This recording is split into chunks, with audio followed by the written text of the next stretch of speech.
Okay, for the next piece of the puzzle, I turned this on its side. 275 gallon water tank, cost about almost $300. Got it in, I think, Yukon. Anyway, Yukon, Oklahoma.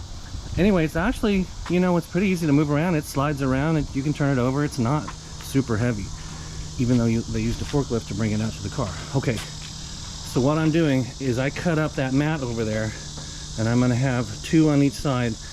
Absorption, bounce absorption rubber. I'm gonna clamp it down with those clamps right there. I'm gonna screw it down to the board. But anyway, there's a lot of bumps, a lot of bouncing that goes on, and so I'm trying to absorb the energy as much as I can in these rubber. Hopefully, my only concern with these is that they will rot or dry out, that kind of thing. So as far as this tank goes, I'm actually never gonna dry very much with water in it because it's so heavy. But it does have this ball valve down here.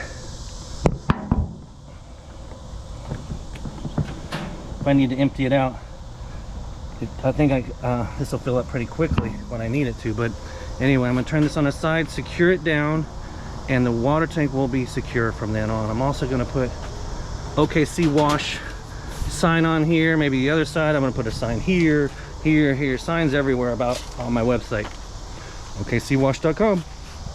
Okay, and now I secured it down. I'm not finished yet, but I secured it down with those little brackets there. I couldn't really get to the side here. It's pretty hard to get to the side, so I went ahead and used a ratchet strap. This thing isn't going anywhere. It's all on rubber mounted stuff, so we can hit some bumps and we'll be okay.